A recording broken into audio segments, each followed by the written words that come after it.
Perkenalkan, nama saya Albrus Sarditang Bisnarko, NIM 67019-63. Pada video kali ini saya akan menjelaskan resume tentang mata kuliah teknologi jaringan selama semester ini. Lalu ini adalah materi yang ada selama satu semester ini. Yang pertama adalah topologi jaringan. Topologi jaringan adalah suatu cara atau konsep untuk menghubungkan beberapa atau banyak komputer sekaligus menjadi suatu jaringan yang saling terkoneksi. Contohnya ini ada beberapa contoh, yaitu point-to-point, yang ini antar dua komputer, kemudian ada bus, ini yang dihubungkan dengan satu kabel koaksial yang arus datanya adalah secara bolak-balik. Lalu yang ketiga ada topologi ring yang seperti cincin ini, di mana arah arus datanya adalah searah. Kemudian topologi star yang memiliki satu hub di tengahnya. Jadi data sebelum sampai ke komputer tujuan, dari komputer asal harus melewati hub terlebih dahulu. Kemudian juga ada tree, ini bentuknya bertingkat, sistemnya bertingkat, dan juga yang terakhir adalah mesh. Ini merupakan gabungan dari topologi ring dan topologi star. Ring ini bisa dilihat di luar-luarnya, dan topologi star di tengah-tengahnya, topologi di tengah ini. Jadi topologi mesh ini antar komputer bisa saling langsung berhubungan, tidak perlu melewati komputer lain atau hub terlebih dahulu. Kemudian jenis perangkat jaringan, ini contohnya ada server, router, modem, repeater, wireless card, dan LAN card. Contohnya saja seperti server, ini merupakan server ini harus memiliki spek yang tinggi seperti di sini, karena server ini akan menampung harus melayani banyak klien. Kemudian juga ada seperti wireless card dan juga LAN card yang berfungsi untuk menerima atau menangkap sinyal Wi-Fi atau wireless. Kemudian ada IP addressing dan subnet masking. Internet protokol atau bisa juga disingkat menjadi IP adalah suatu protokol untuk routing dan pengalamatan paket data, sehingga IP dapat membawa data aktual yang dikirim melalui jaringan dan tiba pada tujuan yang benar. Internet protokol ini berada pada internet layer atau network layer. Setiap perangkat yang terhubung ke jaringan mempunyai alamat. Alamat itu yang kita sebut sebagai IP address. Jadi jika di IP dan IP address ini pengertiannya sedikit berbeda. Jadi kemudian IP address ada dua macam, yaitu IP versi 4 dan IP versi 6. Yang pertama adalah IP versi 4. IP versi 4 mempunyai panjang 32 bit dan dibagi menjadi 4 bagian atau bisa disebut dengan oktet. Terdapat 4 oktet yang dapat dikonversi menjadi desimal. Contohnya ini adalah 192.32.1.4. Jadi 192 ini terdiri dari jumlah oktet yang berjumlah 8. Oktetnya adalah misalkan 0001111 dan seterusnya seperti itu. Dan dibagi juga menjadi dua, yaitu network dan host.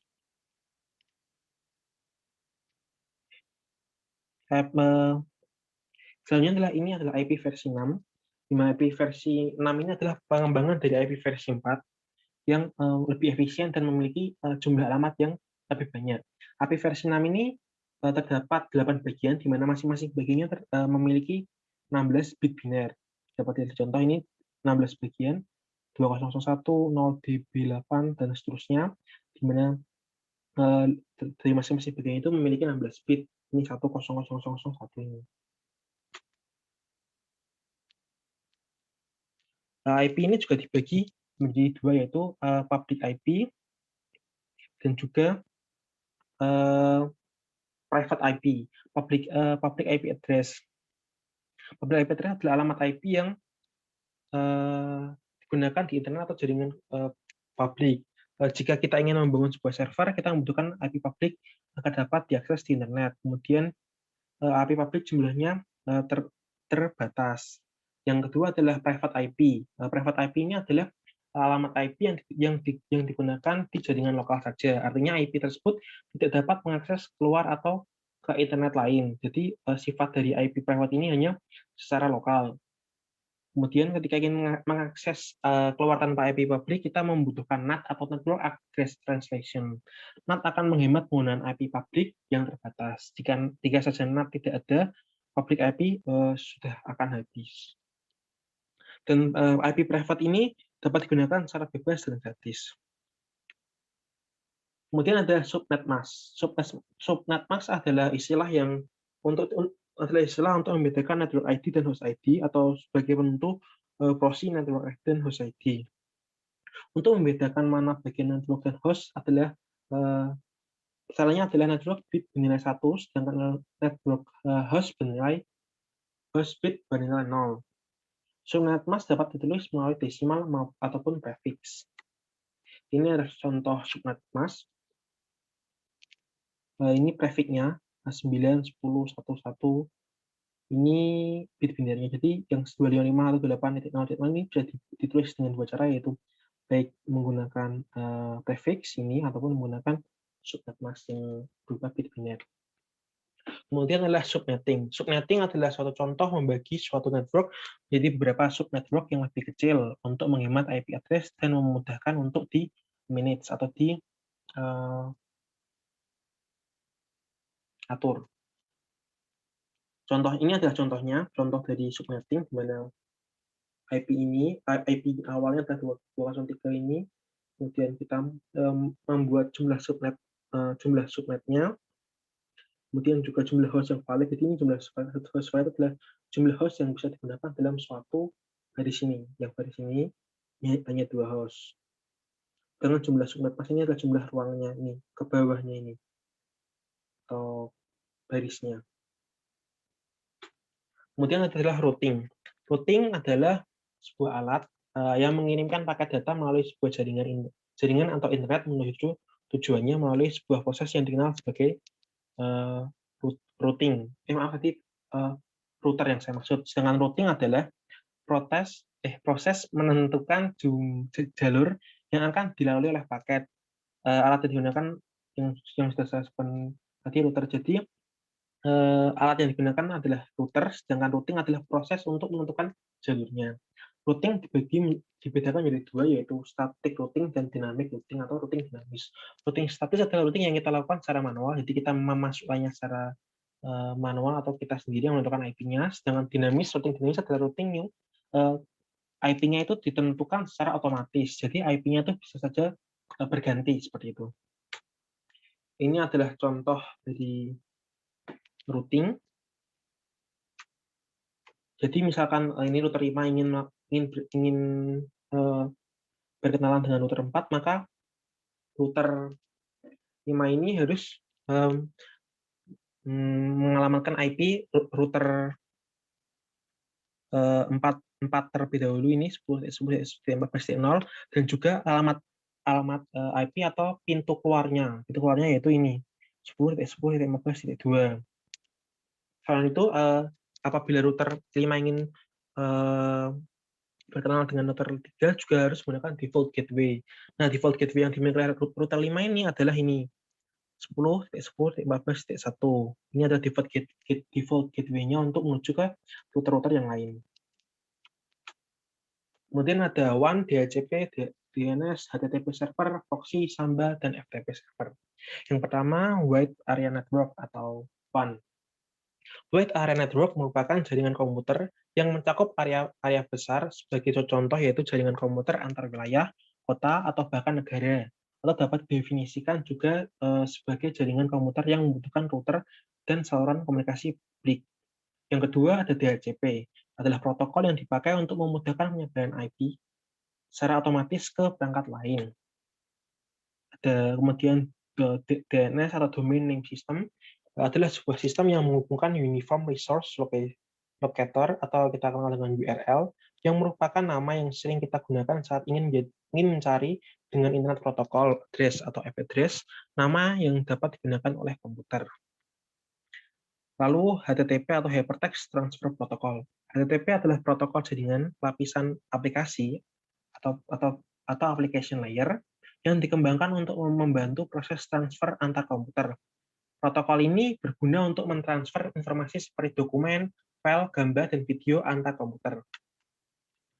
Selanjutnya proxy adalah satu sistem yang memungkinkan kita untuk bisa mengakses jaringan internet menggunakan IP yang berbeda dengan yang diterima oleh perangkat. Sistem ini menggunakan proxy server untuk dapat bekerja.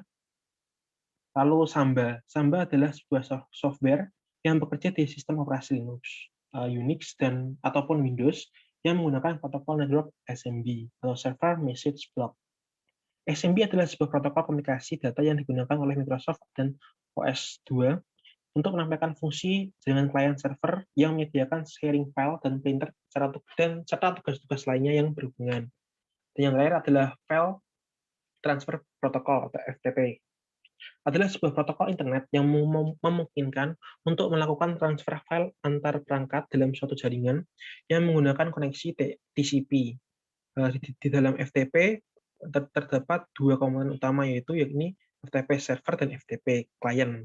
FTP server ini adalah server yang menjalankan software dengan fungsi memberikan layanan tukar-menukar file yang selalu siap apabila ada permintaan dari FTP client. Sedangkan FTP client adalah komputer yang kita gunakan untuk melakukan berbagai aktivitas. Lalu adalah chemistry. Chemistry ini adalah alat untuk mensimulasikan suatu jaringan. Jadi ini aplikasi ini bisa mensimulasikan proses routing. Jadi ini adalah contoh gambarnya. Mana ini bisa diakses. Selanjutnya adalah jaringan wireless. Wireless sendiri terdiri dari dua kata yaitu wire dan less, artinya tanpa kabel. Merupakan suatu arsitektur jaringan komputer yang terhubung tidak menggunakan kabel, melainkan menggunakan media gelombang elektromagnetik untuk melakukan transmisi data.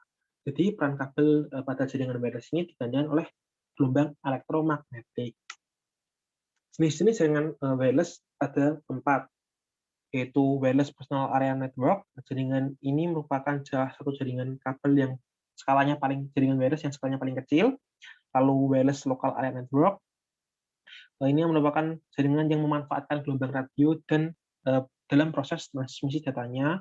Kemudian wireless metropolitan area network ini memiliki cakupan yang lebih luas lagi dibandingkan dua yang sebelumnya, mana jaraknya mencapai 21 mil atau sekitar 50 km, dan yang paling luas adalah wireless wide area network.